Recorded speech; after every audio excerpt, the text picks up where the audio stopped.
Judy was boring. Hello. Then Judy discovered ChumbaCasino.com. It's my little escape. Now Judy's the life of the party. Oh, baby, mama's bringing home the bacon. Whoa, take it easy, Judy. The Chumba life is for everybody. So go to ChumbaCasino.com and play over 100 casino-style games. Join today and play for free for your chance to redeem some serious prizes. ChumbaCasino.com. No purchase necessary. Void where prohibited by law. 18 plus terms and conditions apply. See website for details. Judy was boring. Hello. Then Judy discovered ChumbaCasino.com. It's my little escape. Now Judy's the life of the party. Oh, baby, mama's bringing home the bacon. Whoa, take it easy, Judy. The Chumba life is for everybody. So go to ChumbaCasino.com and play over 100 casino-style games. Join today and play for free for your chance to redeem some serious prizes. ChumbaCasino.com. No purchase necessary. Void where prohibited by law. 18 plus terms and conditions apply. See website for details. Lucky Land Casino, asking people, what's the weirdest place you've gotten lucky? Lucky? In line at the deli, I guess? Aha, in my dentist's office. More than once, actually. Do I have to say? Yes, you do. In the car before my kids' PTA meeting. Really? Yes. Excuse me, what's the weirdest place you've gotten lucky? I never win and tell. Well, there you have it. You can get lucky anywhere, playing at LuckyLandSlots.com. Play for free right now. Are you feeling lucky? No purchase necessary. Void where prohibited by law. 18 plus. Terms and conditions apply. See website for details.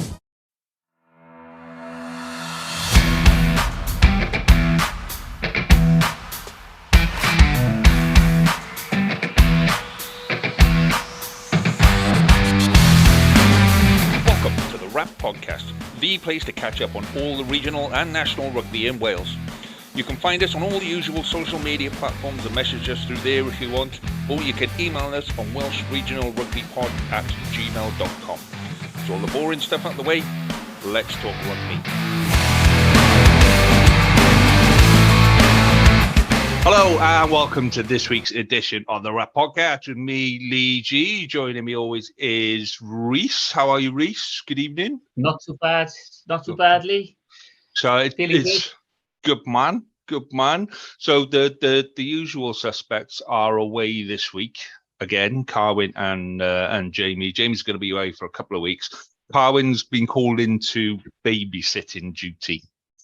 So the week we review the Ospreys, Carwyn fucks off. Yeah? That's a free rein to us then, isn't it?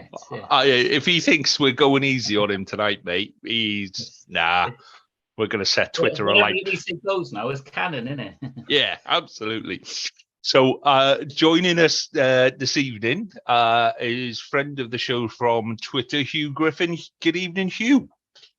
Good evening, Lee. Good evening, Reese. Thank you so much for having me on. It's a treat for me to be here. I am going to try and be as objective as I can as yet another Scarlets fan reviewing the Ospreys. You hear the laugh there, don't you? Yeah, a Scarlets fan being objective about the Ospreys. I mean, I've tried a couple of times through the season, more from sympathy more than anything, but it doesn't come naturally, like, you know. I endeavour to back up my points with numbers at least, so I'm not completely making things up just out of spite. Well, let's start as always then with drink of the week, because I've got a belter this week. You're going to love this one. So Reese, what have you got, mate? So before you do that, just tell us where you're broadcasting from this week. I'm broadcasting from my mother's lean-to on the house. It's right next to the toilet and a fridge. I bustled around looking for beers. I can't find any. I can find some rum, but I don't think that's really appropriate midweek.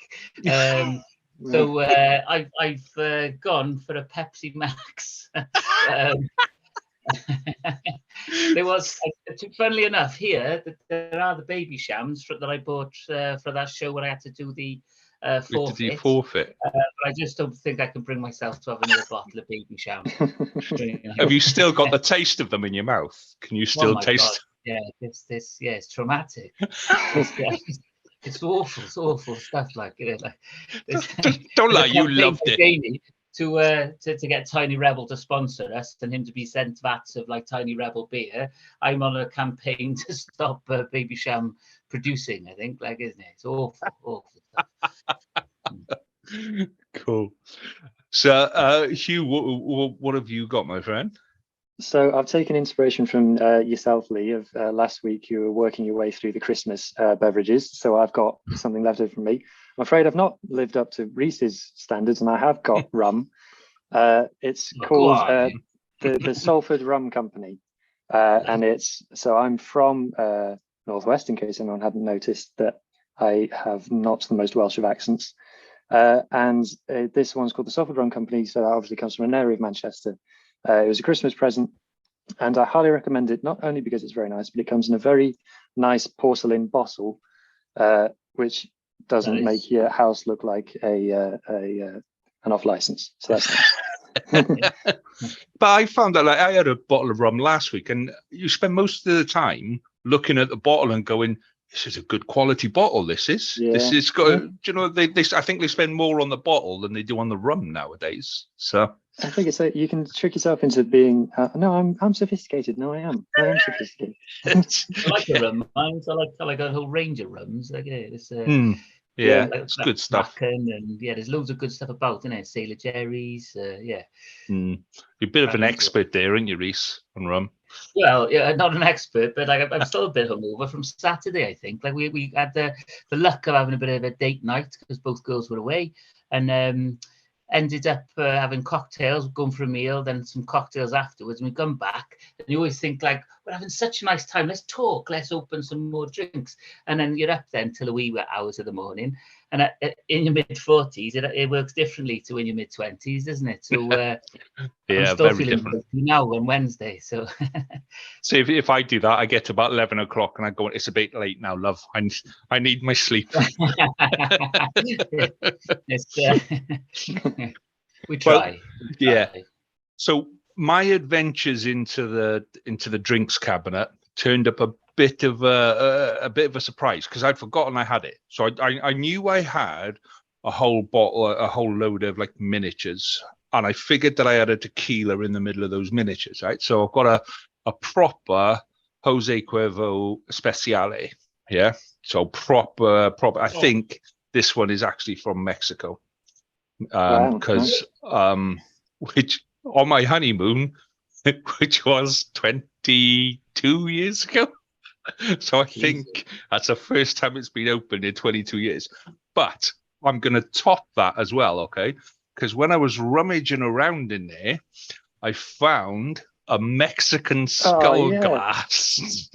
So, that is top class stuff. I'll put a photo of it on Twitter later. So a tequila, I'll put a little bit of lemonade in there because I'm not stupid, and it's midweek, yeah. But so and you're already slurring. I had a little sip before. I don't know how you drink it though. You got to kind of. That glass is a sort of glass you go to some sort of like Mexican restaurant and steal the glass from, isn't it? Like that's yeah. I think I had it as a Christmas present. I think most of my Christmas drinks cabinet. I tell you what, I found a half-open bottle of peach schnapps. You know, I said I found peach schnapps last week, like a whole seal bottle. Well, tucked away in the corner, there's a half bottle of it already opened. I'm not touching that one. I'm not going anywhere near that one because Christ knows how well. At least that one was sealed. How deep is your drinks cupboards, like, in it, to rummage around and find things you haven't seen for decades? I don't know, but it's just one of those bizarre things. It's like you put my hand in there and let's see what we come out with this week. And I've got 6 bottles of 6 mini bottles of tequila in there, so I'm sorted for the next couple of weeks, boys. I know where I'm going the next couple of weeks. Yeah. So let's move on and talk a little bit of rugby stuff. Let's do news of the week. So has anyone seen anything? It's that time of year when nothing happens. Has anyone seen anything exciting happen this week? I watched Munster drop a goal against Leinster. Yeah, that was awesome, wasn't it? I mean, it was just watching the Leinster faces. I mean, I think we said like a couple of weeks ago, it's getting boring now just watching Leinster win all the time.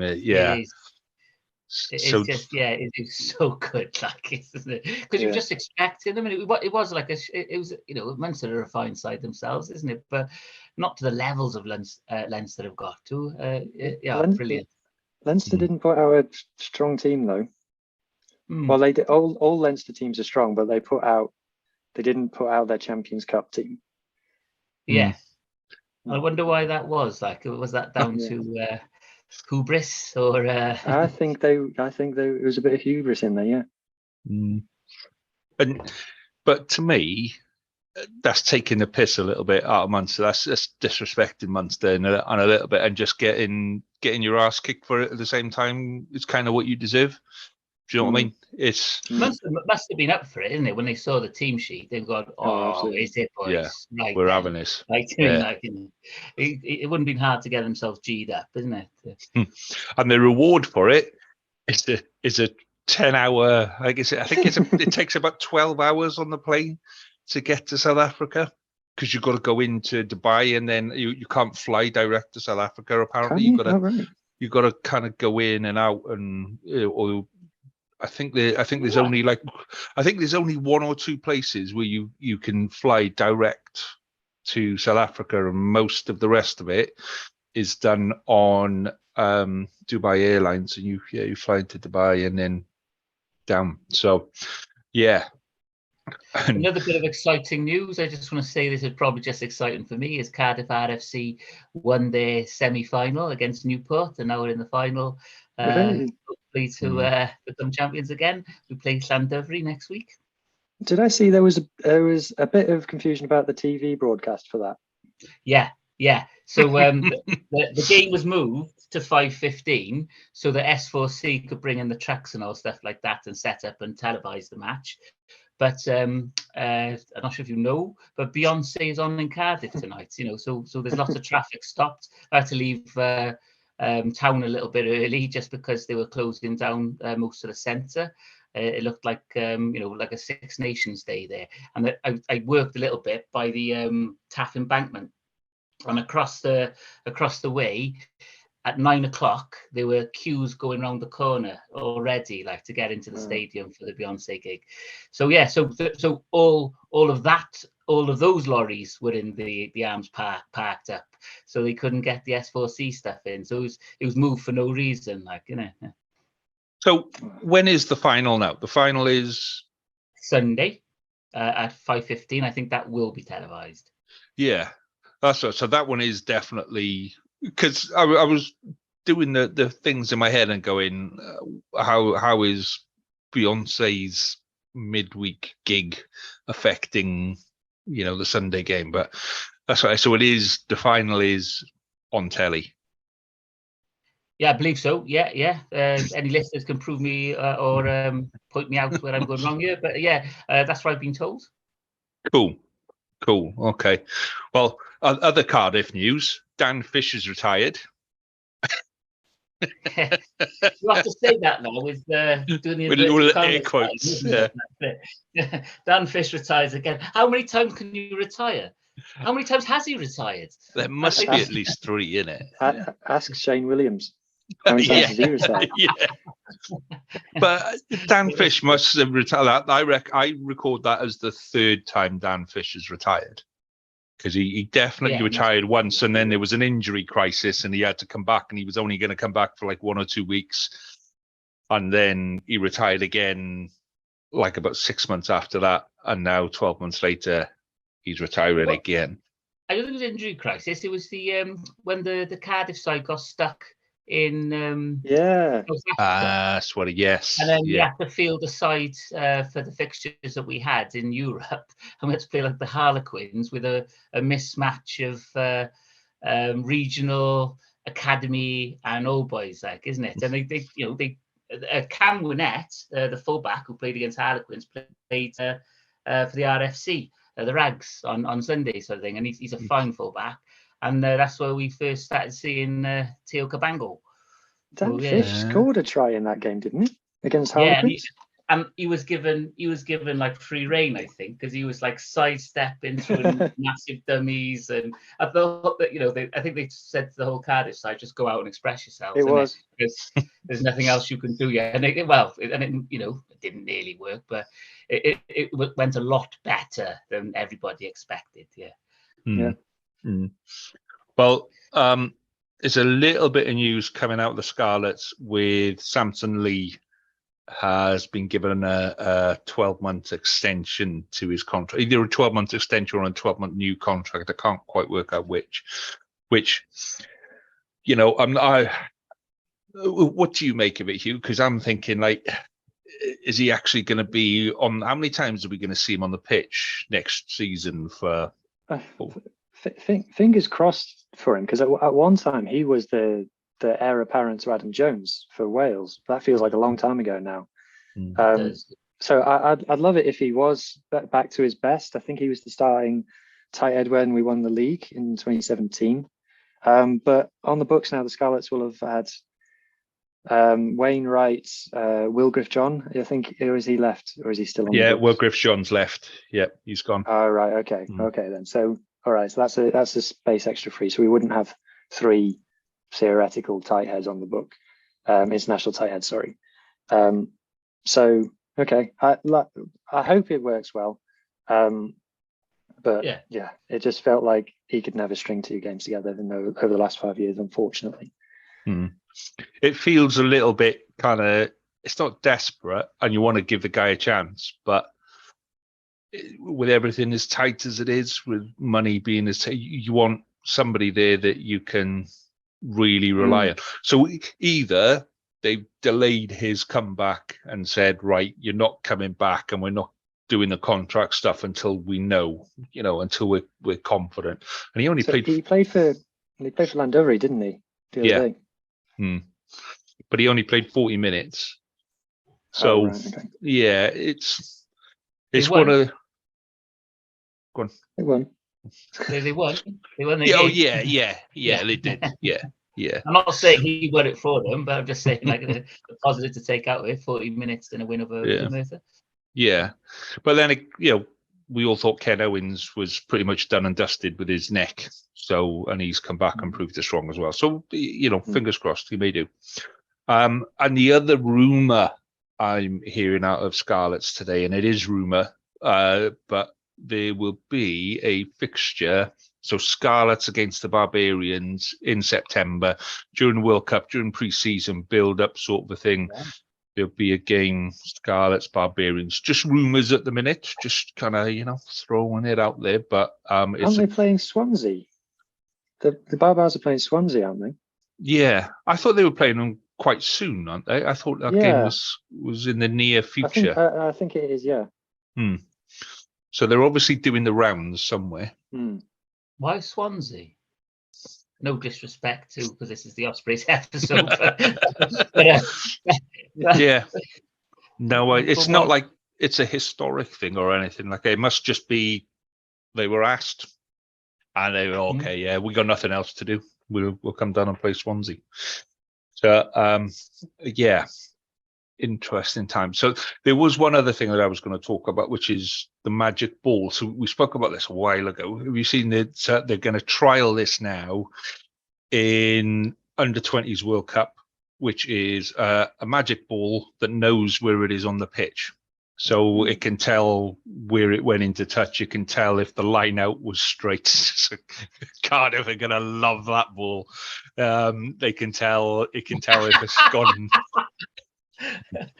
All right, dear God. But yeah, so they're trialing it with the under-20s now and apparently under-20s World Cup, and apparently it's the trials that they've had of it so far have been very good. So make of that what you will. I think it'll sort out the forward pass thing. I think it'll do that. Do we definitely need it? Surely, if it's not obviously a forward pass to the human eye, play on, surely? Or, I know that we've got some recent examples of like lineouts and things that were obviously not straight, that weren't called. There was a clip of from Super Rugby went round on Twitter a couple of weeks ago of Super Rugby posted the try. Look at this amazing try that's been scored, and the line out was like over in the next county. But I don't know, because if you think about how strict it's gotten with VAR in football and drawing the lines, and how people hate that, do we want this over technologization? Easy for you to say. Yeah. See, I'd be in favour of it for things like, do you remember that kick in the Ulster game where everyone else went, that ball's gone dead, and the touch judge went, well, it was against the Scarlets, and it was like the last kick of the game. Well, it led to the last try of the game, but that was the bit that kind of finished us, where if that had come, that should have been hour 22 dropout and all that kind of stuff. So I think bits like that will kind of, it will clarify it. It will go, okay, there is no in and R in, like, you know. And what about that, the Glasgow line out that led to that drive over try that won them the game? Was that the first time the game you played before the one in Europe? Yeah. Do you remember which one I mean? Like, there was a line out and he caught it to reach back by quite a country mile. And but as you say, like, yeah, I understand what you're saying here about, like, over. I'm not going to try to say the words you said. Like, too much technology in the game. That's what there's a word if that helps. But there's so many times where, like, referees, and we've talked about the officiating sometimes, or the level of officiating in different countries, haven't we? Like, and the quality of it. And where I stand in the Arms Park, like, it's on like the centre line, but sort of ground level, and the amount that's missed of those, like, sort of forward passes is it's frustrating. Like, so yeah, I agree with the trial of it to see how you get on with it, isn't it? So it'd be interesting to see how it goes in the 20s World Cup. But I'm willing to bet that all of those forward passes that you're seeing aren't from Cardiff. Cardiff's passes are all fine, I'm willing to bet. It's only the opposition that managed to pass forward, isn't it? Yeah. Yeah. Of course it is. A New Zealand flat pass we got. Yeah, that's what it is. Crash ball kings. Okay, let's have a little look at the Ospreys season. So anyone that follows Hugh on Twitter will have seen the analysis that Hugh did over. What was the response to it like on Twitter, Hugh? What did you get? It was very good. So thank you to you guys for sharing it via your podcast Twitter account. And I got a lot of really good feedback from Ospreys fans and things. I got a couple of well-known Welsh rugby Twitter accounts telling me that there's more than one way to play rugby, and that the Ospreys forward-orientated game means that a lot of my stats were irrelevant. But broadly, I got a really good feedback from it. So I'd like to think that maybe some people kind of experience the same kind of thing that I experienced, which when I was watching the Ospreys, which is similar to what you were saying, Reece. You know, when the Scarlets aren't playing, I tend to try and back the other regions, and just kind of the frustration that I sometimes felt whilst watching the Ospreys, and the understanding that it's not just in my head. It was actually, you know, there's data that backs up why I find that team in the last season at times just like kind of frustrating to, like I said, to watch them with the ball in hand. So their first game of the season was a very short trip over the bridge to the land of our fathers. 23-all, that first game of the season. I was there for that game. What do you guys remember of that first game? Did it work having a derby first game of the season for you? I like the idea of having a derby first game of the season. I think I said on the pod before it. By the time August comes along, everything's been forgiven from my supporting point of view, sort of thing, and I get really G'd up. So when you see you're playing like the neighbours, I get more excited. I thought it worked. I would like it if the season started with several derbies back to back. I kind of had the idea that if you could have all of like the derbies in a row, and like you kind of get that hit of like the Welsh Shield sort of into competition thing, and then you go out and then you play all the other teams. So kind of, because the season's so broken up as it is anyway with Europe and internationals and things, then why not break it into chunks like that we can naturally do? That was sort of my idea. So I liked it. I would like them to go a little bit further with it maybe next season rather than just as a one-off. I think it starts to work if it becomes a regular thing.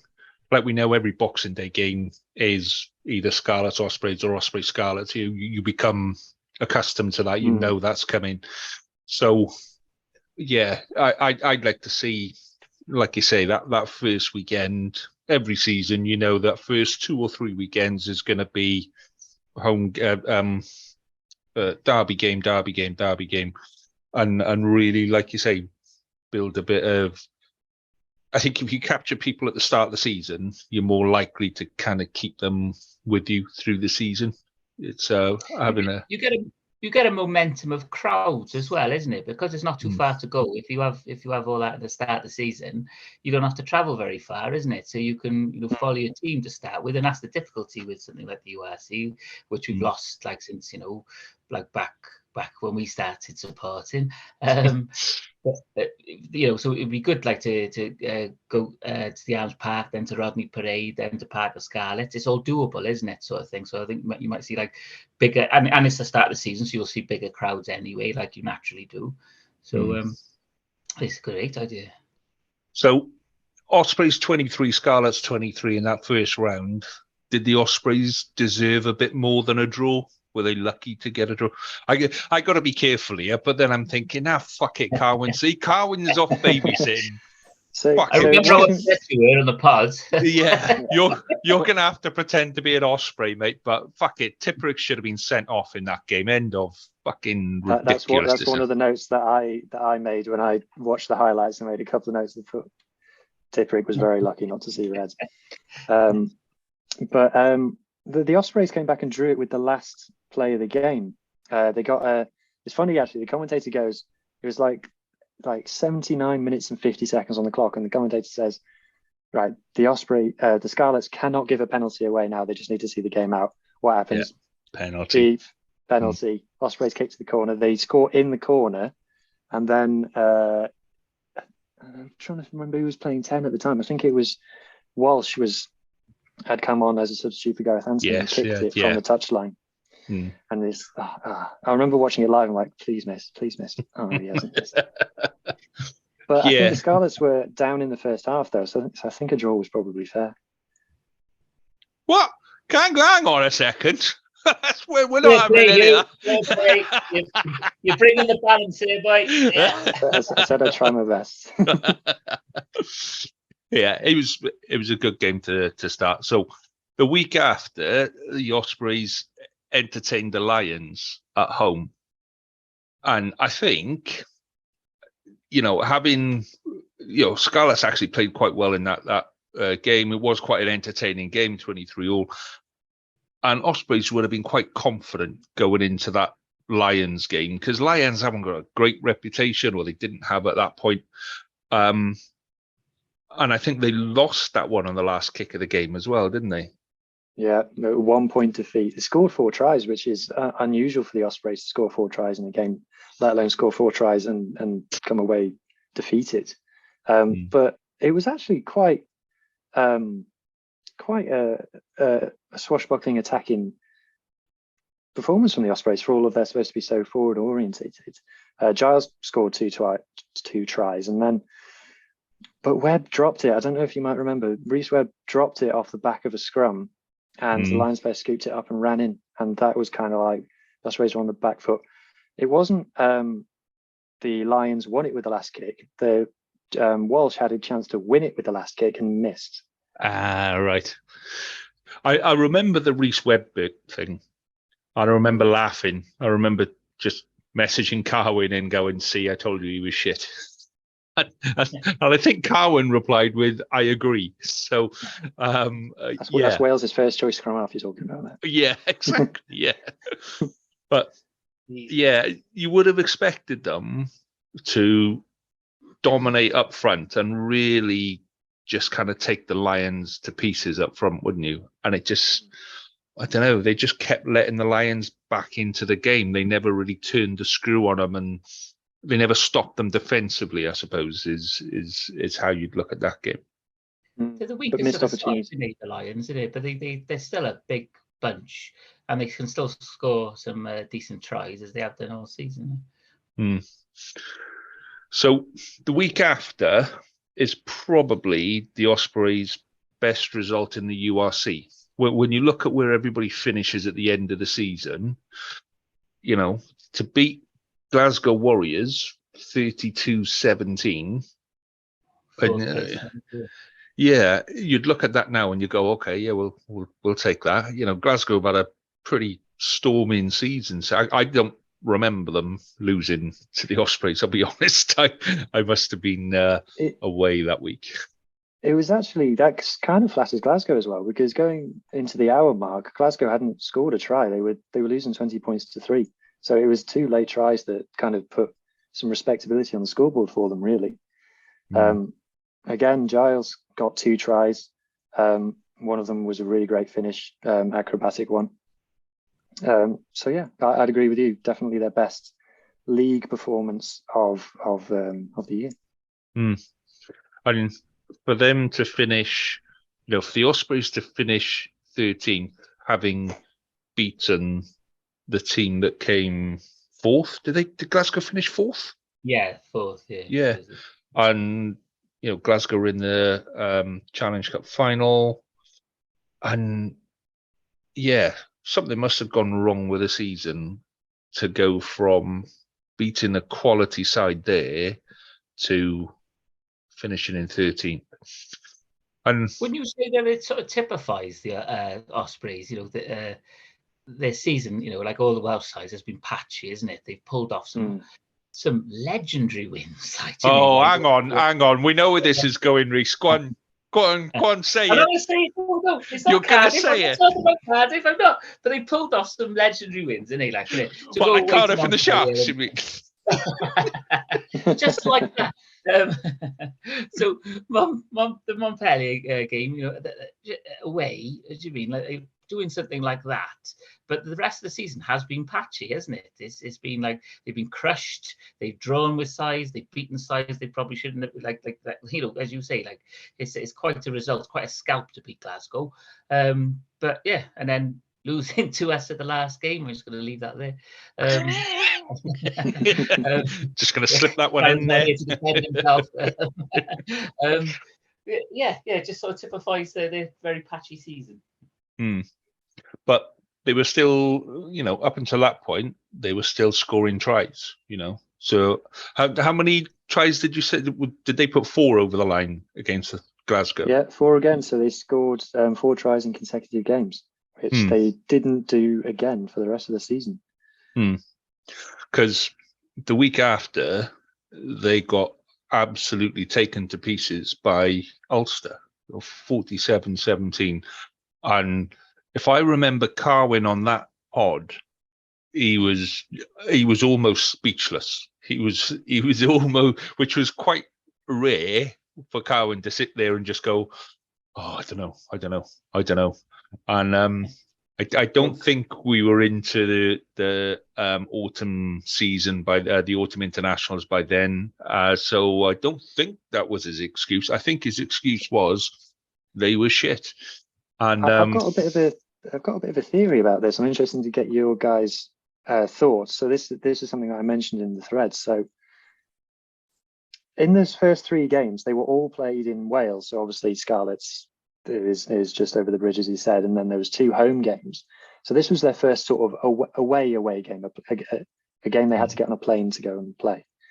And they put out a very much second string side, you'd say. I think Jack Morgan was pretty much the only first choice player that was in the team. And I remember seeing the team sheet at the time and thinking, I feel like the Ospreys have chucked this one, to be honest.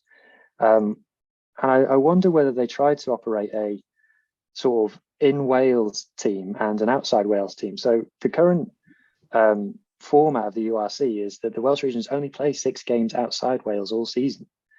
And going off the table this year, 10 wins was enough to get you in the playoff spots. So I wonder if they thought, you know what, we're probably not going to win in Ulster with our first team anyway, because the Welsh region's got an atrocious record over in Ireland. So do we chuck that one and just focus all our energy on the games inside Wales, win our home games, beat the other Welsh regions, and try and get a good season out of it that way? I don't know, but that's kind of what it looks like. If you look at the team sheets they put out for games outside Wales, it's very much they didn't send the big guns until the Edinburgh game at the end of the season. But I'll wait until we get to that before we talk about that one. Yeah, it's an interesting one. I hadn't thought of it along those lines, but you're right. If you win all your home games and all of your close ones, that's probably enough to get to the playoffs, isn't it? But this typifies Osprey season where round 4 they lost 47-17, and then the week after at home against the Stormers 16-all. So in the space of 3 weeks, they've played the third place team. They've beaten the third place team, Glasgow. The fourth place team, Glasgow, and then they've drawn with the third place team, the Stormers, at home. There must be something in that team that is capable of beating sides. It's just like I said, it was a completely different set of players, though. They played the Stormers to play Ulster. I will say as well about the Stormers game, if you go back and watch the highlights, it was peeing it down. It was absolutely throwing it down. Yeah. It was a fantastic forwards effort, though. I know we said about maybe a little bit of criticism about the scoring tries, but it is an excellent pack on this day, isn't it? To take the Stormers on up front like they did, it was really enjoyable.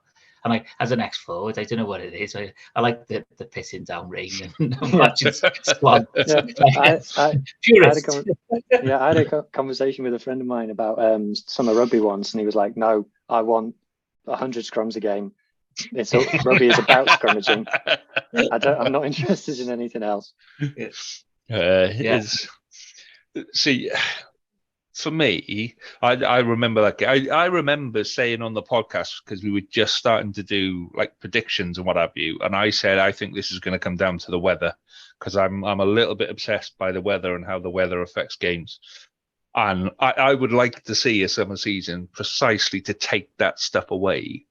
But people would just find other things to moan. The sun is too bright. The pitch is too hard.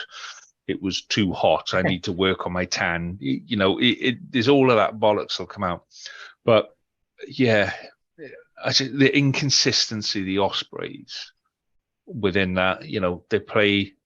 Remember, Wales went through it at a period of time where we'd play against the best in the world and we'd push them really, really close. And then we'd play Fiji seconds and they'd stuff us by 20 odd points.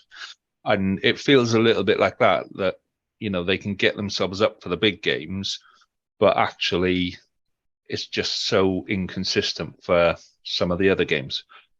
For example, the Dragons the week after. So you draw against the Stormers, and you put in a superb performance against the Stormers, and you think you're Billy Big Bollocks, and you take a little trip up to Rodney Parade, and you lose 32-25. And that was quite a good game, that was, as I remember it. One of the best games of the season. A very happy Jamie. Yeah. It was very rare to see Jamie happy this season. It was one of those things that... I think I remember we started the pod And like Jamie, instead, like normally instead of sitting back, Jamie was like this. He was up at the camera and he was like, "Right, we're having this one. I'm in charge now. We're doing this one." So it was, yeah. But for the Ospreys to lose again, I think the Dragons were on a bit of a roll at that time, weren't they? They'd had the Dean Ryan stuff, and then stuff was starting to kind of work for them a little bit. The Ospreys got 2 yellow cards in the first half as well. I think they were down to 13 at one point. So who did they lose? Because I remember Bradley Roberts going off. That's the game where Bradley Roberts went off as well, wasn't it? For the trip, the cynical trip. Yeah, sure. I can't remember exactly who got sent off, but the Welsh derbies, I think they averaged like 2 yellow cards a game. I mean, the Welsh sides playing each other this year, and a red card every other game. So. Is that right? Yeah. Something like that. I've got it in my notes. That sounds about right. And the Scarlets are only responsible for about 75% of them. Oh, so, it was, as I remember that game. I mean, as a Welsh derby, that is kind of what you want to see, though, isn't it? Yeah. Sorry, it was 2 yellow cards a game and a red card every third game. Wow. Yeah. Yeah. I think it was a good weekend as well, because I think the Stormers came to Cardiff and lost that weekend. The Dragons beat the Ospreys, and I think Connacht beat the Scarlets. So it was very much as East is best, boys, this weekend. Well, you don't want to rub that in, but you go into. I mentioned, just put it up. Yeah. I've got 2 Scarlets in front of me. But you can see where the inconsistency is in their season, where it was, and I think you said about this, the consistency in selection, certainly within key positions, just was all over the shop. Yeah, they made so many changes. Now, I've looked into the amount of changes the teams make a lot, but they do. The Ospreys do seem to make a lot of changes. I think they changed more than half their team week on week in something like 7 out of the 18 fixtures. And I think that goes to my theory of like the outside of Wales, inside of Wales team that they were playing. But yeah, so in this game, so there was a really interesting point made on the Super Rugby Aotearoa podcast about how if you muck around with your centres, you're basically shooting yourself in the foot. And that's statistically backed up as well at international level. So in this game against the Dragons, it was Walsh at 10, Collins at 12, and Watkin at 13, which wasn't a combination they went with again after that. Okay. See, that for me, that's just common sense for me. There are certain combinations, like your front row combinations, your 8, 9, 10 link, and your centres. You kind of have them in groups, don't you? Like Scott Williams always used to play with Jonathan Davis, and when they were on the pitch together, you had a certain expectation of what was going to happen, and you kind of build partnerships. Like we were saying last week with Cardiff, Reece, about Llewellyn and Mason Grady, and how that had a lot of potential to grow as a partnership. Fantastic partnership, yeah. Yeah. Absolutely, yeah. And sometimes you just see players together and you go, they work well together. And like before them, Hala Hollow and Ray Lilo, that was in its day for Cardiff, brilliant. But also making sure you've got like a 12 playing 12 and a 13 playing 13 as well, isn't it? Because those are specialist positions as well, isn't it? Sometimes when you muck around and put a 12 out of the 13, I think Ospreys have done this season with Kieran Williams, isn't it? And I think they've come unstuck then, or he hasn't been as effective as he has been at 12. In the league, that was the last time that Collins played 12. Collins moved to 13 for the rest of the season and actually probably nailed down their 13 jersey for the rest of the season. Whereas, I don't know, what do you guys think? Do you think Watkin is more of a 12 or a 13? I'd have Watkins. Owen Watkins is a 13, I would. I'd have him as a water boy. I've got to be honest.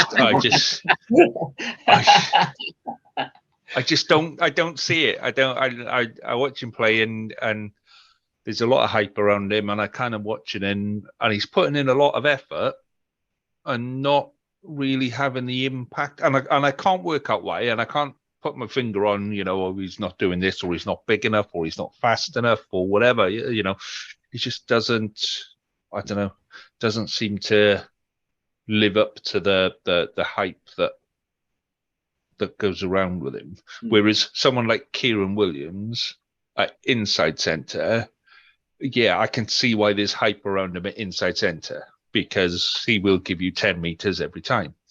Yeah, 100%. But there's, other players who will give you 10 metres and create space and have got other bits to the game. And I think that's where he needs to kind of develop. But, as a little cannonball, yeah, he's a cracking 12 as a cannonball. And I think you need somebody outside him that's going to be a little bit more creative and say to him, pass me the ball, you little shit, because that's the way those kind of 12s are. They'll go, I'm taking the ball and I'm going 10 meters. I'm taking the ball and I'm going 10 meters, and like I said, Judgment Day, he had a 3-1 overlap outside him, and he took the ball 10 meters and crashed into the fullback. So God bless him. God bless. Hallelujah to that man.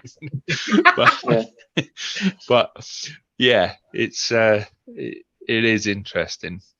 Just quickly, while we're discussing Osprey centres, it's topical, so I'll just mention it. How many URC starts do you guys think that Joe Hawkins got for the Ospreys this season? Ooh. How many URC starts? URC starts for Joe Hawkins. I'm going to say it's something ridiculously low, like 3 or something like that. We'll go a bit higher, I'll say 6. So Joe Hawkins started in the 12 jersey for the Ospreys in the first game away to the Scarlets, and in the URC did not feature in the starting lineup again for the rest of the season. You're joking. 1 start at 12 the whole season. And I'll be honest, in that Scarlets game, Johnny Williams ran through him, over him, every which way. He just singled him out and went straight at him and went through him. So Hawkins did start at 12 against in the home game against Montpellier and the away game against Leicester. But an interesting detail of the Leicester game is that Hawkins came off in the second half, and Kieran Williams came on in his place, and arguably helps the Ospreys turn that game around without jumping ahead in the running order. So I don't know whether, it's a bit of chicken and egg here. I don't know whether Toby Booth or anyone at the Ospreys knew that Hawkins was off, and that's why he didn't play, or he didn't play, so he decided he was off. It's interesting, isn't it? Because there's been a lot of hype around him this year. He's probably played more for Wales than he has for the Ospreys. 100%. And yeah, and like you said, possibly unjustifiably so. But I think that's the way Gatland plays, isn't it? He'll have his, I want 15 players that play this way, regardless of what they're doing at clubside, really. Pivac picked him as well. Pivac gave him his first cap. Yeah, he did, didn't he? First half against Australia, he was quality. He was a real thorn in the side in our midfield, wasn't he? As was Jack Morgan. Like, I tell you what, we won't talk about the second half, but yeah. Well, the last 10 minutes, wasn't it? With that Australia game. He's got quite some potential. We're producing some good centres, isn't it? Like Mason Grady, Max Llewellyn, Hawkins, Kieran Williams. There's people coming through, isn't there? And even some of them are eligible to play for us. Yeah. Yeah. We'll discuss the whole Wales stuff at a later date. But another one. Sorry. Another one. Yeah, when I'm down to my peach schnapps, I'll save the peach schnapps for the Wales game. That's what I'll do. Yeah. So So defeat to the Dragons, and they backed that up then with defeat to Connacht. But these are all close games. The amount of close games that Ospreys have been involved in, certainly up to that point, 3 points against Connacht. This was the one for me that really derailed their season. This was a massive missed opportunity, in my opinion. This 3-point defeat to Connacht. We spoke about the magic ball before. If you go back and watch the highlights, the first Connacht try, massive forward pass, like unbelievable that it wasn't picked up. There's a scrum on halfway, picked up by the 9. I think it went from the 9 to the 10. The 10 spread it right, and it was like 6 feet forward. It was like, oh my god! And referee, play on, not interested. And they scored a try from it. And see, as a Scarlet supporter there, I'm kind of torn, because I'm kind of going like, oh, come on, ref, that was a mile forward. And then I'm going, but it was against the Ospreys. So, we got to have a little bit of leeway with the rules here. But it is hard when you have something that's so obvious like that, and you do kind of, players will stop and they'll go, that was so obvious. I'm not even going to, the whistle must be blown. So, yeah, you've got to have a little bit of sympathy for him with that. But, yeah, another close defeat. We're really struggling with this new league. I'm Some of the aware. officiating all season, isn't it, has been like, really poor, especially between some Welsh and Irish sides. Well, Irish sides, you always expect it. Irish sides in Ireland just, the TMOs in Ireland are worse. But that was a home game for the Ospreys. Yeah. And, sometimes we do shoot ourselves in the foot and we're a little bit too honest and we go, yeah, there was, I can't understand how, I can understand how a referee can miss it. Yeah, because you've got 101 different things. And, if you're running to chase a ball and that ball is the other side of the pitch and you'll kind of, you're trying to separate two players from fighting over there or whatever, and you're chasing it. And you do kind of rely on your touch judges and your TMO. Your TMO has got no excuse at all. No excuse at all not to go back and get those decisions right. And with all the technology in the game now, I cannot for the life of me understand how we can't get this right.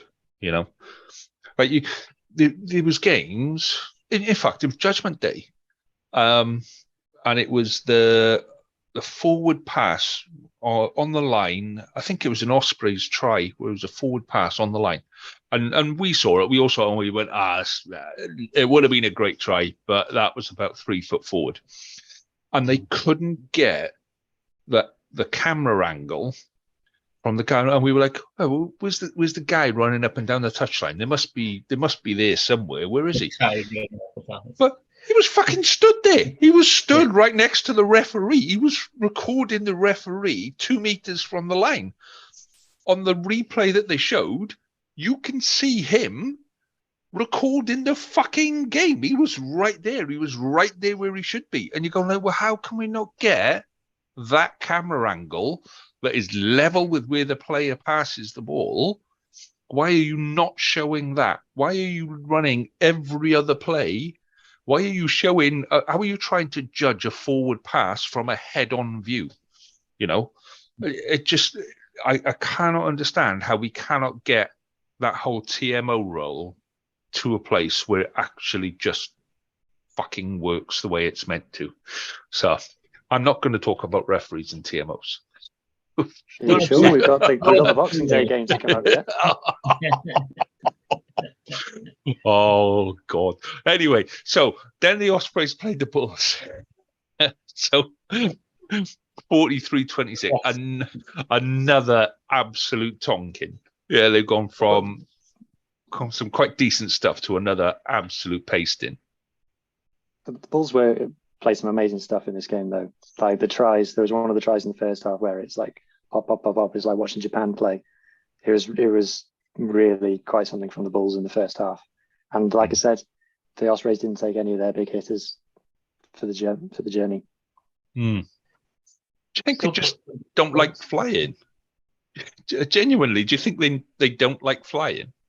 I think it's supposedly.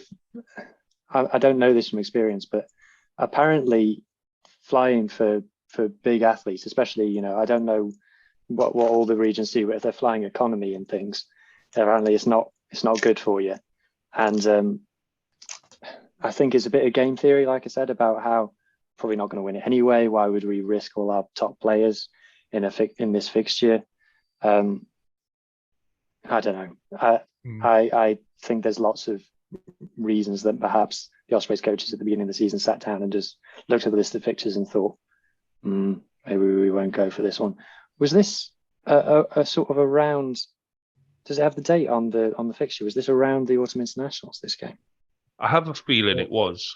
I remember that we were, because everybody was out in South Africa at the same time, weren't they? We all played 2 games in South Africa at the same time, and then we 26th of November. Yeah. Yeah, 26th of November.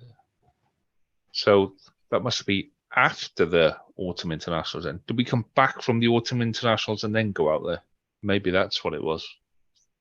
But either way, 43-26 is a kick and a half. I mean, how many Welsh sides have beaten the Bulls so far this year?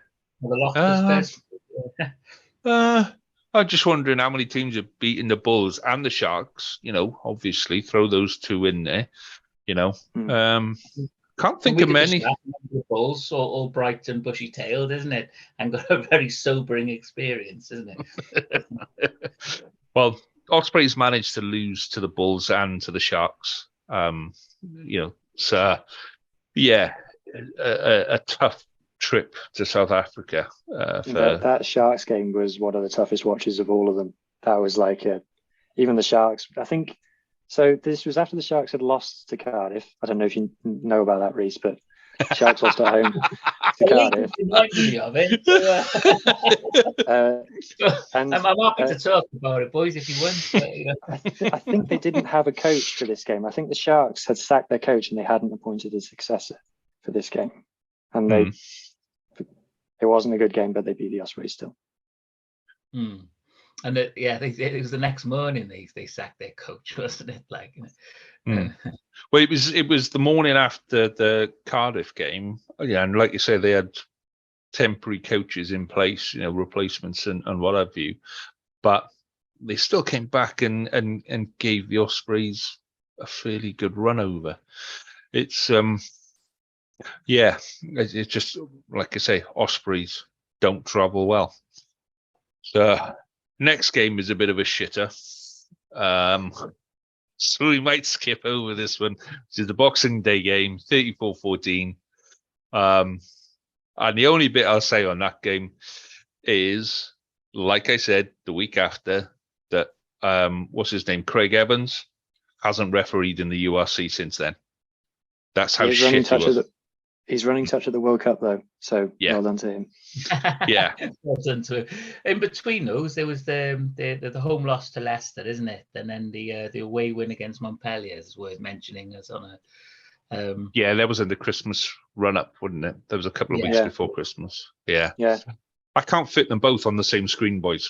So yeah. So they it's the limitations of just some drunk guys doing Zoom and talking about the away. So the home loss to Leicester was the only home URC game that any URC team lost in the Champions Cup this season. Was the Ospreys lost to Leicester. So the English teams didn't beat a URC side away at all. Hey, I gotta give it to you. You're bringing some quality analysis. I told you he would, man. I told you he would. He's fantastic. He's done research and all sorts of shit, man. These are all my threads that get absolutely no engagement on Twitter. Oh, mate, you're going to go fucking nuts on Twitter this week. Trust me. You're going to be, this guy knows stuff. at Hugh Griffin Rugby. But the win against Montpellier away, I remember they felt aggrieved not to get the winning bonus point there. They scored 3 tries. They should have had a bonus point victory. Fantastic game. But hasn't that been a part of, like we said this about Cardiff last week, the amount of Cardiff games where they had 3 tries? Haven't the Ospreys had quite a few as well, where realistically, they they lacked a little bit of edge to go for the kill and get the fourth try. And at the end of the season, that could have made a massive difference to where they finished in the table.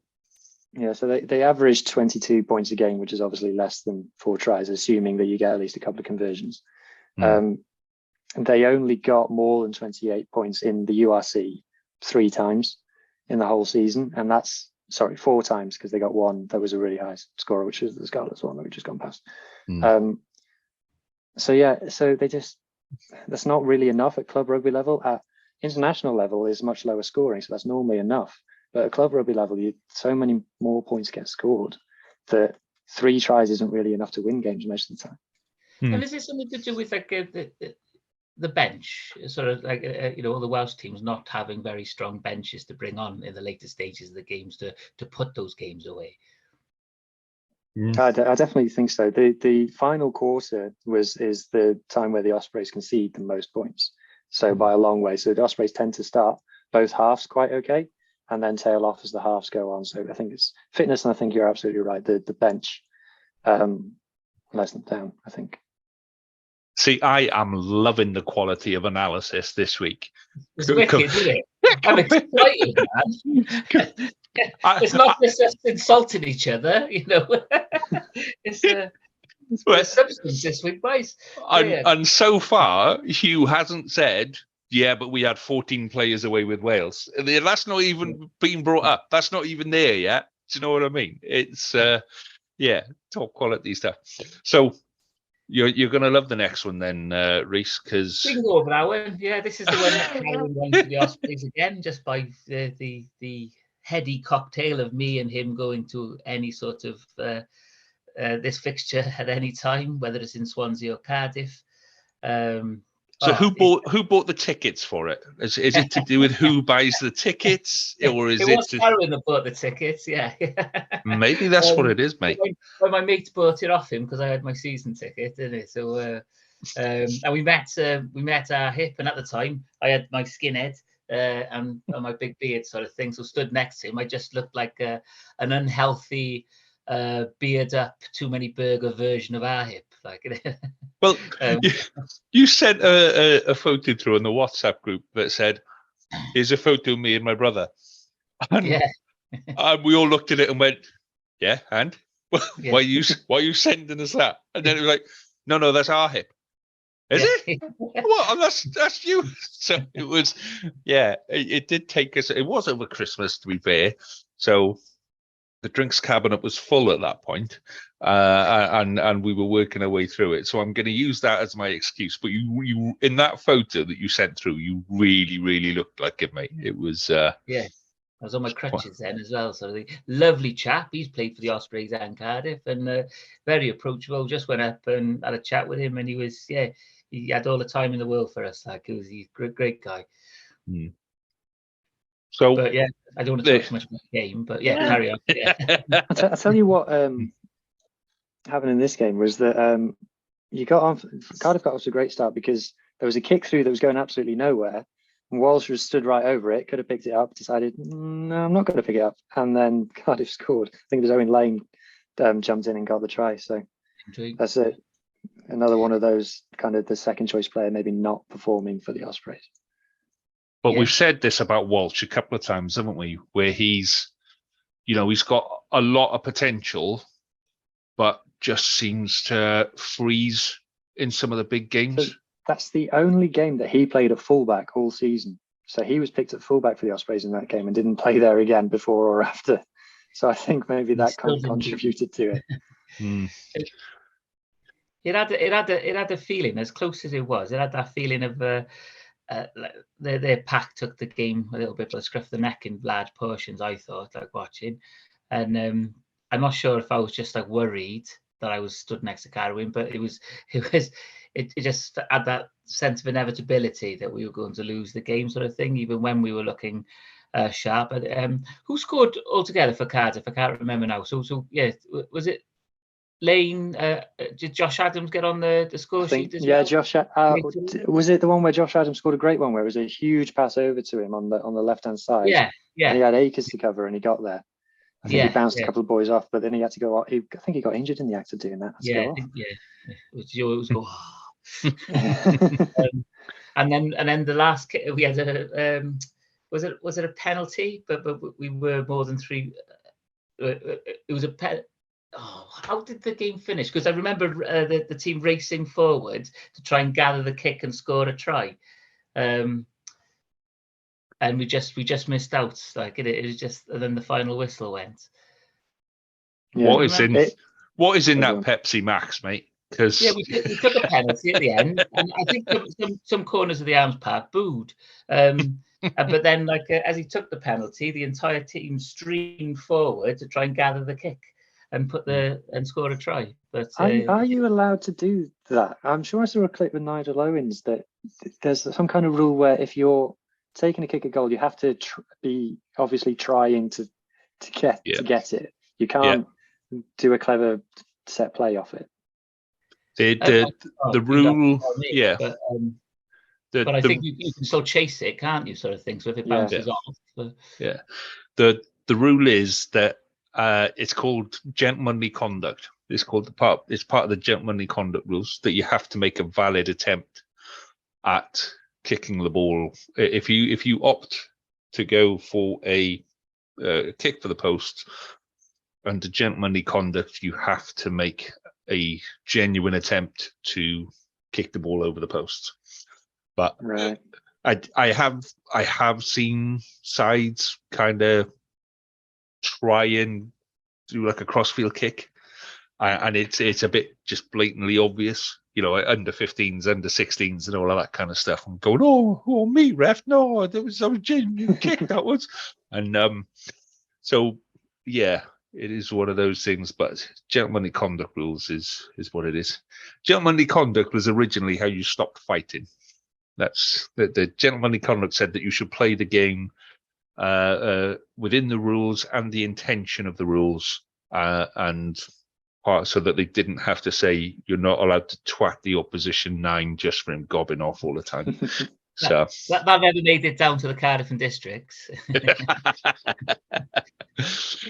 Well, you look at a fairly decent win away in Cardiff for the Ospreys, and then that was, we're talking now mainly about their forwards, that their forwards dominated this part of the season, because the week after they hosted Leinster, and again, another close game, 24-19. I remember Carwyn being absolutely bouncing about this. This is the one where Carwyn went for, it was his birthday present, and he was in the hospitality lounge and all of that kind of stuff, which, if anyone's ever been in hospitality with Carwyn, he's the most annoying shit going, because he just goes, he talks to everyone.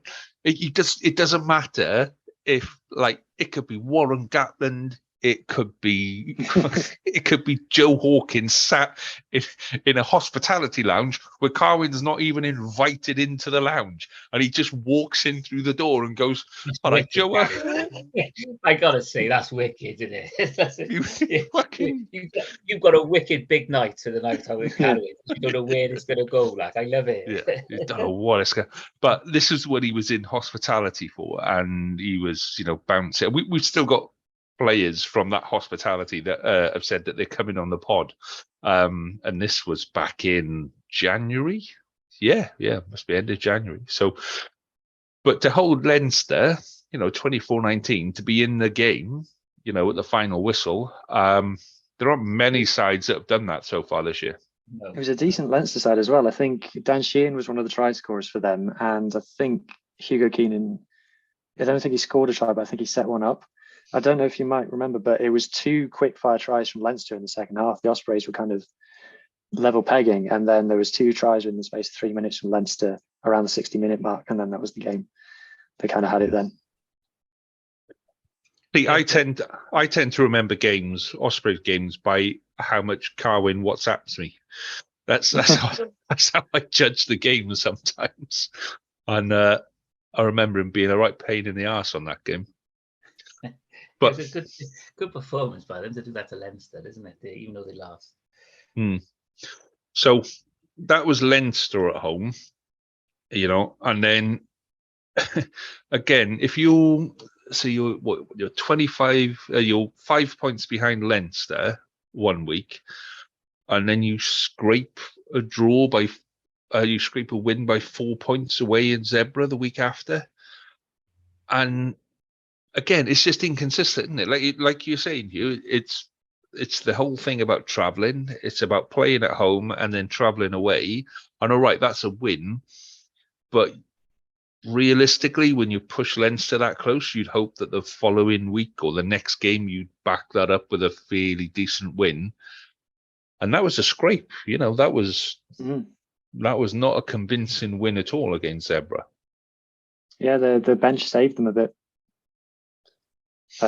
Again, 9 changes from the Ospreys, from the Leinster game to the Zebra game. It was Ospreys' only win outside of Wales in the URC season, and it was against Zebra, who lost literally to everybody. So yeah, not much to write home about that one. Well, we'll move on swiftly then to the next game, which that's what you've been looking forward to most, isn't it? I mean, I thought it was close. I thought thought it was a decent game away in Munster, but again, this was during Six Nations, wasn't it? And they had lost 14 players. Oh my! I'm turning into Carwin. They'd lost 14 players to the Welsh squad, so it was depleted and all of that kind of bollocks. But to be fair to them, yeah, they'd lost a fair few players and just got, absolutely dicked away in Munster. Proper 58-3. Oof. That was at the height of strike threat time, and I remember the commentators at the time were going, well, you can understand it with the background, what's going on in Welsh rugby, and then the other 3 Welsh regions went and won the next day. Yeah, I remember that. Yeah, because we did a couple of pods with important people and all that kind of stuff, and they didn't have the level of stuff that you got, Hugh. I'll be honest with you, man. But around about that time, there was talks. The rumor was that the Ospreys players were just going to strike on their own anyway, regardless of what everybody else did. Ospreys players were just going to go, fuck it, we're not doing this. And even after the agreement was agreed, the rumor then was that the Ospreys players were not happy with it and were going to go alone. So, yeah, and the Ospreys leave still hasn't been announced, has it? Officially? No, and they still haven't done their, like I say, their retention and their leavers. They haven't done everyone who's staying and all of that kind of stuff. Maybe they're waiting for the merger to go ahead. Oh yeah. Let's throw that one out there. I might stay off Twitter tomorrow. Yeah. But no, they got properly dicked on that game, and then week after. Yeah. What team did they field against Munster? Does it stick with that theory about the travelling? Absolutely. So I'm going to try and match it up. I've got a lot of notes here. So it was Myler at 10, Watkin at 12, and Collins at 13. So Collins and Watkin had been playing Collins at 12, Watkin at 13 up until then, and then it was swapped for this game. So like I said about messing around with your senses. And then game 13, hang on, I'm trying to find this now. So it was Elvis Tyone was playing hooker, and he only played about 2 games all season. So their pack was Smith, Tyone, both has been good all season. I think he's been great for them. Bradley Davis was playing in the second row. Hugh Sutton, and then Regan, Deves, and Morgan Morris, obviously the ever-present Morgan Morris.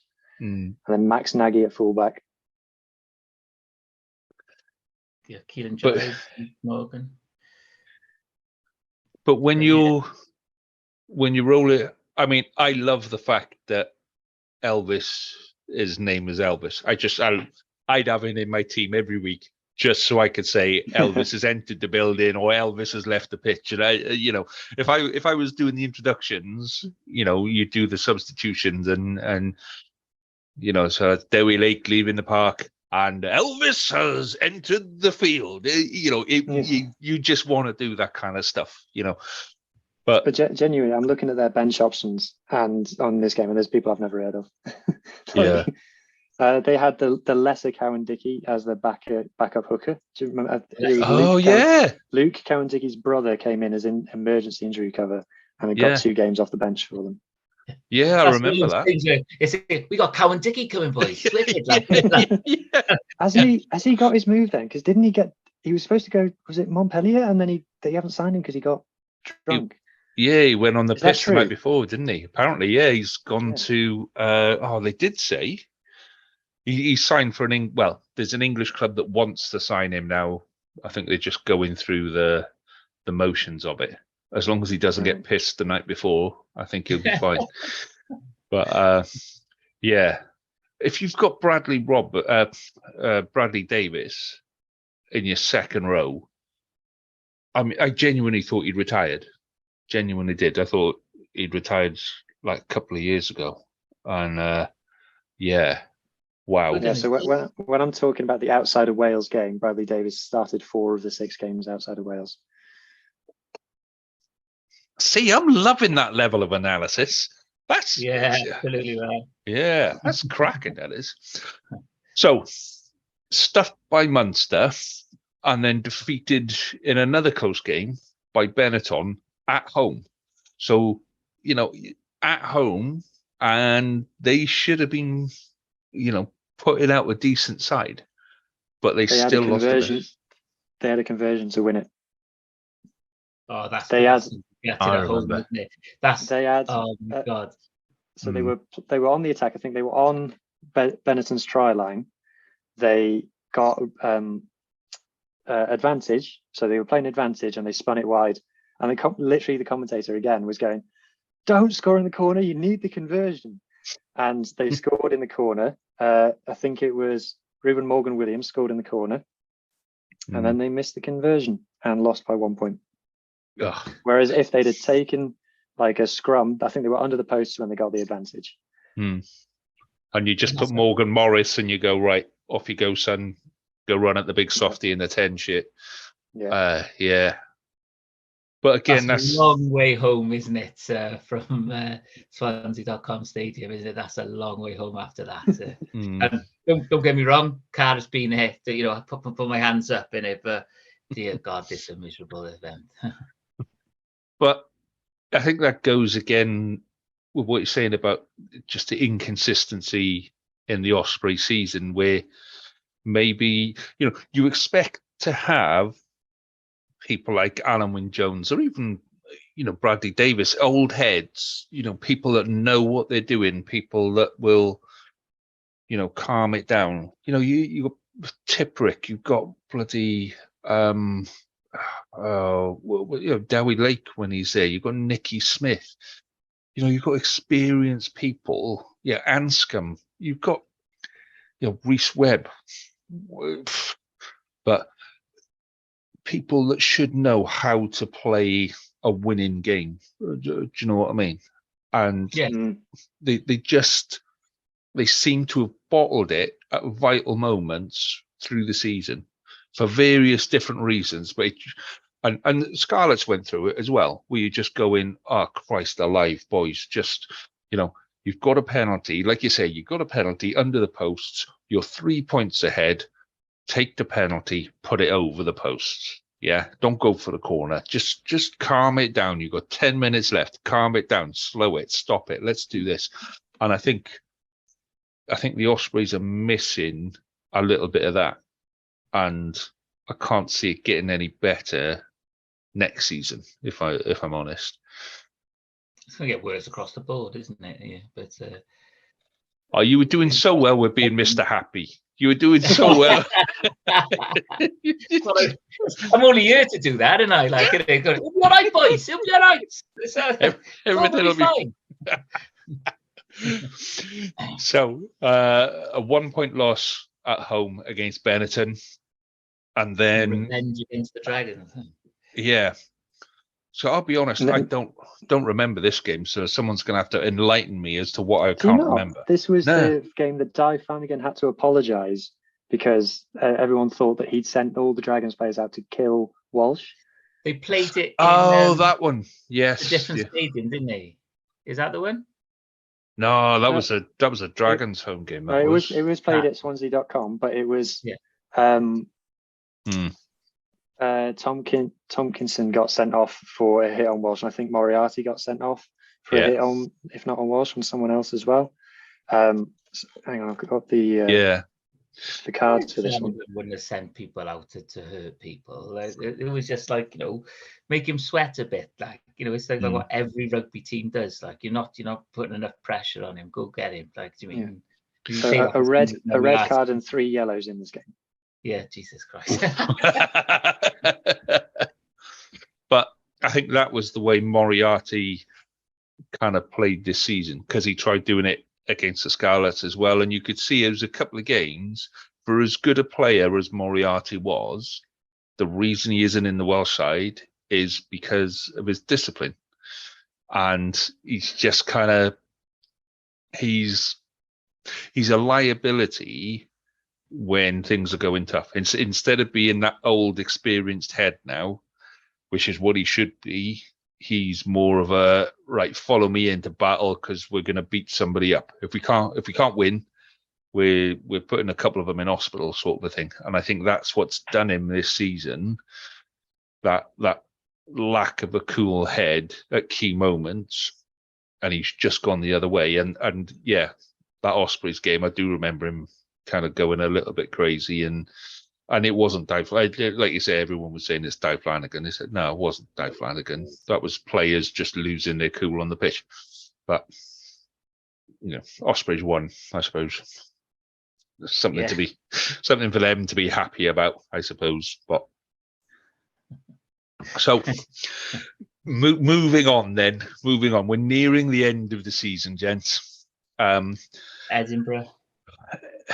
45-20, and at this point of the season, Edinburgh were just shit.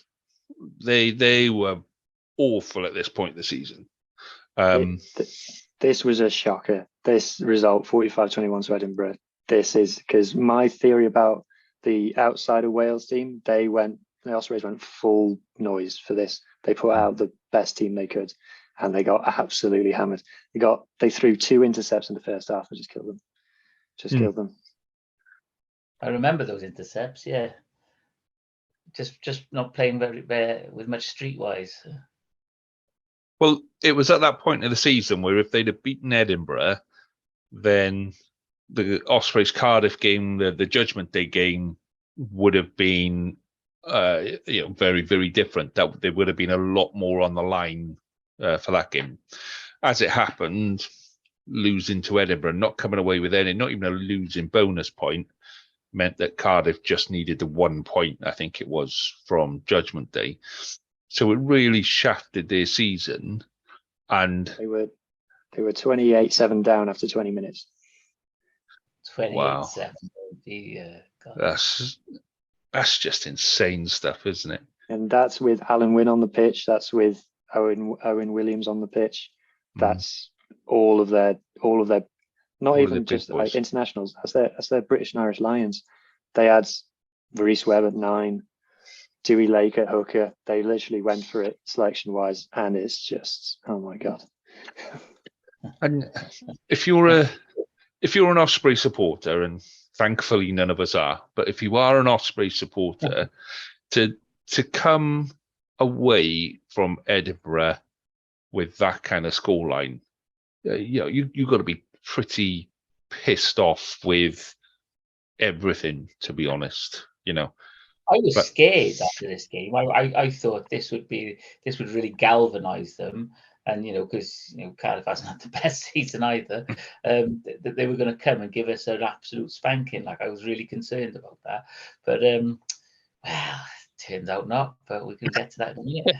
Well, can you believe after everything we've talked about with all these games that the Ospreys went into that Cardiff game with a shot at winning the Welsh Shield, finishing as the top Welsh region after everything we talked about just now? But look at the placing. It's isn't it? Like, shocking, isn't it? Ospreys was 13th. Edinburgh were 12th. Yeah. It does make you think, doesn't it, about how the Welsh game has got to the stage where like all four of us are shit. It used to be two of us were good, two of us were having a bit of an iffy season, one of us might have an amazing season, one of us might have a pretty shocking season, but over 3 or 4 years we'd all kind of balance out. We'd have good years, we'd have bad years, but we'd all be there or thereabouts. And we now all have good parts of the season, don't we? Like where we come together, something clicks, and it's done it for all of us, isn't it? It's done it to a certain extent for the Dragons. So we'll get to that in a couple of pods. It definitely it clicked at Cardiff for that run of games.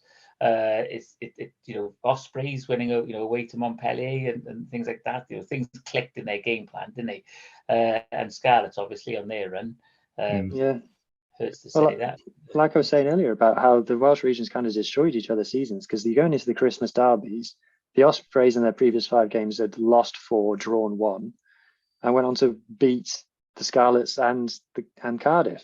And the Scarlets as well had won 1, lost 4, and went on to beat Cardiff as well. So the one Misery team that was doing company. the one team that was doing good,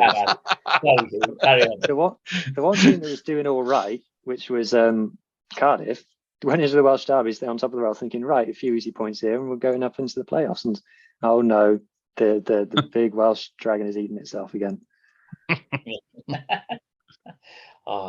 I'm just reimagining the feeling of the gut wrenching disappointments I had after those games, isn't it? But there we go. That's rugby. Yeah. So that's in Cardiff. So Osprey's final game of the season was yet another Tonkin at Judgment Day from... wasn't it? You weren't even watching. You were setting up for a bloody gig. Yeah. It was on in the background. I've seen it a number of times. The two Thomases, Thomas Williams and Thomas Young, just run that big Ospreys pack around the park. And the one where was it Thomas Williams just takes the ball off Alan Wynne-Jones, throws it up in the air. There goes Thomas Young through to score that try. Nobody's catching him. It was a pleasure. It's like, why are you answering me, Karen? Come on. What's the matter, mate? But he was lost in the hospitality. That's what it was. But as an Ospreys supporter, if you're watching that and you're just like, it's a really crap way to finish the season. If you look at so a win against the Dragons, but Dragons were really poor. Scraped it against Benetton, got tonked against Edinburgh, and then shafted by Cardiff. It doesn't finish your season on a high, does it? I'm not surprised they haven't announced, who's staying and who's going for next year, because it must be a fairly down. It's a disappointing end to the season for them. Yeah, absolutely. It was a whimper, wasn't it? My note for that game just says they were nowhere near it. They were never in the game. Debatable whether Mason Grady actually grounded that ball, but that's water under the bridge. Yeah. What are you talking about, Hugh? Yeah. I've been impressed with your analysis up until that point. You just shit it now, mate. Yeah. This was a job interview. You were this close. And that's why Mason Grady's not a winger, isn't he? How many chances did he have running in? He's boshing players off him, like whatever. He had the pace to make those tries, but he's not a finisher in that respect, is he? Like he wasn't like jumping and putting an arm while the rest of his body's flying in the air outside of the touch, So, But yeah, the record books will show he scored that try. So I'm gonna take that. Fair enough. So, what do you make of the Ospreys season as a whole? Then, what I saw on your thread, Hugh, that you said that reasonably with that squad and that side, they should be up around 7th or 8th in the table. I think so. I mean, if you look at the names, there's legends of not just the Ospreys. There's legends of Northern Hemisphere rugby, all-time greats in that team. Not least Alan Wynne-Jones. You got players who've been on multiple Lions tours. Arguably their best 23 has got Lions on the bench. And we talk about how amazing Leinster's team are, and they are amazing, and how amazing the Stormers team are, and they are amazing. At home games, you shouldn't be losing to Benetton and Connacht. No, I know those there's no easy games in the URC. I genuinely believe the URC is the most difficult domestic league, if you can call it domestic. Yeah. But you should be at least the equal to Connacht and Benetton. I know there was lots of things going on off the fields, and I know that there was one person replied to my thread and said that it was unfair for me to lay any criticism at the Ospreys whatsoever, given the WRU. And I was like, I don't know. I think there's one or two things they could have done better. I'll tell you one thing they definitely could do better. I don't know whether this is a money thing. Their kits suck. But the black kit and the white kit, just plain. They just look like T-shirts they got from Sports Direct, honestly. But I think but they balance that with the one bit that I do like about the Ospreys is the guy that does all of the introductions. He does the commentary while they're at the bit that I really, really liked was Judgment Day. And I said this a couple of weeks ago, where it's like, coming to the bit, it's the Ospreys. They go, yeah. And then go, now Cardiff. That was officially an Ospreys home game, wasn't it? Yeah, Judgment exactly. Day. Yeah. So they had all of the sound and control of the sounds and all that kind of stuff. And it was the music go, yeah, come on, yeah. And then fireworks, yeah, come on, listen in. Going to war, level each other. There's Cardiff. There they go. Lovely boys. On they go. Yeah. Well done. Thanks for coming. Yeah. Good of you to turn up for the training session, boys. Yeah. But I think more of that we need. We need somebody. We need people that do those kind of things that will get the crowd involved. Like you see the mascots going around the pitch and stuff like that. And I'd love a job as a mascot. I'd be a fucking amazing mascot. Honest to God, I would. But just there, I would, mate. I would. But every now and again, oh no, I wouldn't do Ospreys. I wouldn't do Ospreys. You don't fancy being Aussie the Osprey? No. Yeah.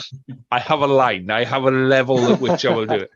But you see them going around, and you see like American football and basketball and baseball, and their mascots are going and they're geeing the crowd up. Do you know what I mean? Yeah. And it just we have our mascots, and they'll walk around the ground before, and then they'll have photos with the kids, and then that's it. And then the guy in the mascot suit takes the head off and gets a decent view of the game, sort of thing. And that's why that's the bit of the Ospreys that I do like, where the guy on the mic actually gives it some, and he gets all 12, 13 people in the stadium really up for it, and it's good. So more of that. Do we like it when they get the children's choir in? They haven't done that lately, have they? At the Swansea.com, they got a children's choir in, and do you not remember this? It was a couple of years ago. They got a children's choir in, and they had the children's choir on mic'd up, and they were singing Over the Tannoy whilst the game was going on. Really? Yeah. Oh, you man. It was back when Phil Steele was still on Scrum 5, and Phil Steele interviews Rhys Webb at halftime and goes, "What do you think of the singing?" And Rhys Webb goes, "Yeah, very good," and he just walks off. Yeah, I think it's one of the things that all Welsh sides can look. It's one of those things that you don't need to pay a massive amount of money to get more people involved and stuff like that. So let's wrap up. Go on. What were you going to say? Just on that point, yeah. Just as an aside to that, and that's something we've really got to look at in it to bring crowds in. Do you mean just to make it a fun day? Because honestly, like us going to the Arms Park or Park of Scarlets or Swansea.com Stadium or Rodney Parade, we're going to be witnessing like the Bulls play against these depleted squads, and Leinster play against these depleted squads. I feel like I think I've said it before on the pod. Like I think it's a bit like Stockholm syndrome I've got now. Like so I'm in it for life now. Like in it, like and I've got to get my season ticket. But I'm still going to be miserable at these games, like, isn't it? And thank God the RFC are a decent side at their level, like, isn't it? Otherwise, I'd be completely distraught. But we've got to find ways of making, like kids coming in fun. Jimmy, I don't know how you do it, because they do a few things down at the Arms Park. I'm not sure what they do up at Park of Scarlets, but we got to be thinking outside the box now, like big family days, or just to bring it not even for the money, like just to bring crowds in and make that experience, so other people, the kids, fall in love. Because as I said, I think before on the pod, where I stand, and I've stood since I was like 12, 44 now. Jimmy, the people around me are getting a bit grey now, like, and there's some youngsters there. There's a lot of similar faces that's always been there. Yeah, I think go on here. Go on, Lee. No, I was. Oh, we can talk over each other now. Well, bring two Scarlets on, and this is what happens. Man. Like, I think just sadly, unfortunately, we've had the answer in the recent weeks is that Scarlets got to a European semi-final and had a full house. Yeah, absolutely. People want to see a winning team. And that's why I say we've got to find another way of bringing the crowds in, because nobody's going to want to come and watch 60 points put on us by Leinster at home. Not that I'm a doomsayer. It's going to be fine. Everything's going to be fine, though. There we are. Right. So let's see if Reece has improved this element of his game from last week. Then, so wrap up the Ospreys season in a couple of words, Reece. A couple of words to wrap up this season. The description of this season. Okay. Patchy, bright in parts, ended on a whimper. And I'll be honest, that's a lot better than last week's 5-minute rant. More skin in the game. Yeah. Well, what about you, Hugh? How would you summarize their season in a couple of words? I would say it's not going to be December and January and February every week. You need to play more than 10-man rugby to win modern club rugby games. You need to score more points. Their top, just one my final stat. Their top 3 try scorers, 2 of them were hookers, Dewey Lake and Sam Parry. And their third top try scorer was Keelan Giles. He scored 5 tries in 13 starts, but 2 of those, so 4 of those tries came in 2 games. He scored 2 and 2.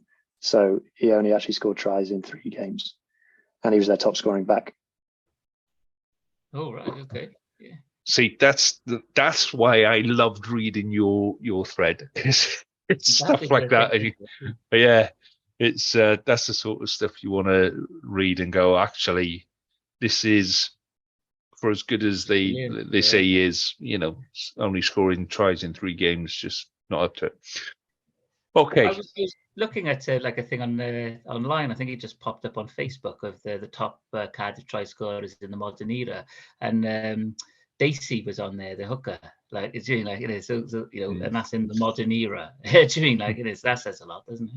Mate, Gareth Edwards is on there in the modern era. Right. So I'm gonna finish on this one, right? Because so there wasn't a lot of news around this week. and everyone's looking for rumours and this, that. So we're going to start a new section to the program. This is how we're going to finish every week now. Okay. So we're going to look for like bullshit rumours.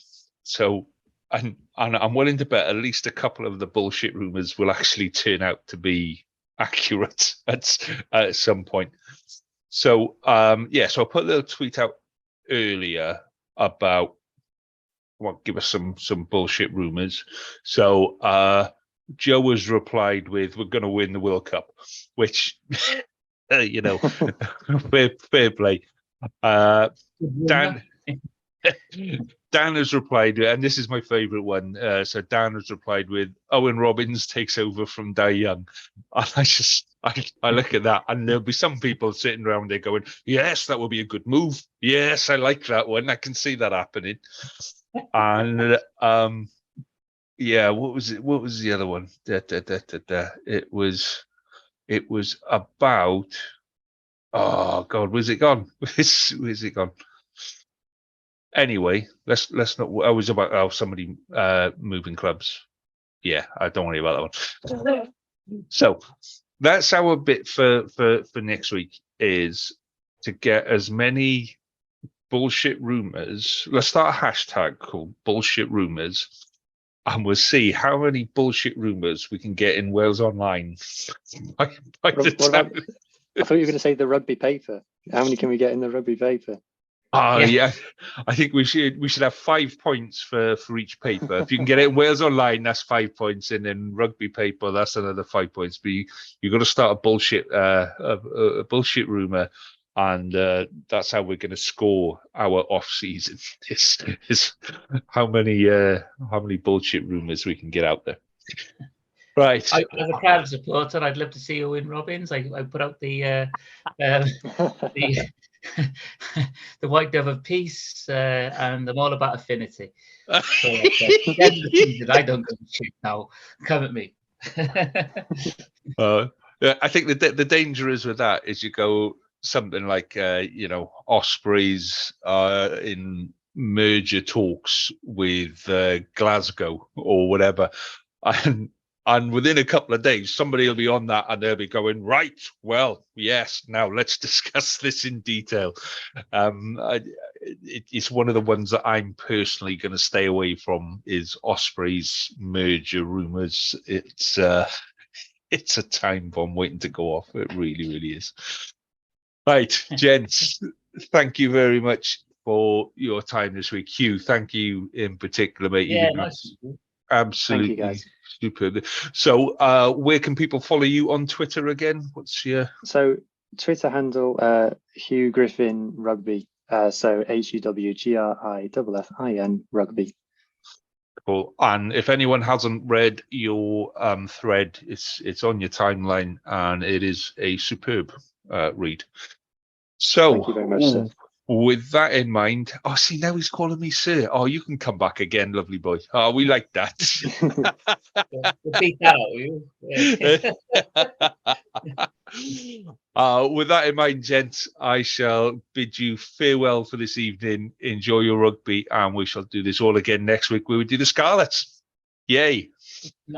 Great. Nice one, guys. All the best, guys. Ta-da. Thank you. Ta-da.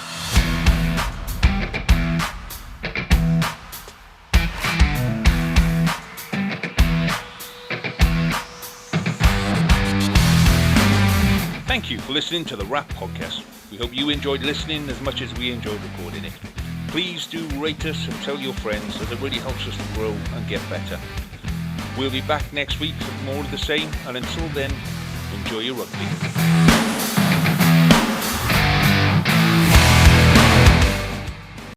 Sports Social Podcast Network. Hello, it is Ryan, and I was on a flight the other day playing one of my favorite social spin slot games on ChumbaCasino.com. I looked over at the person sitting next to me, and you know what they were doing? They were also playing Chumba Casino. Coincidence? I think not. Everybody's loving having fun with it. Chumba Casino is home to hundreds of casino-style games that you can play for free anytime, anywhere, even at 30,000 feet. So sign up now at ChumbaCasino.com to claim your free welcome bonus. That's ChumbaCasino.com and live the Chumba life. No purchase necessary. VGW. Void where prohibited by law. See terms and conditions. 18+.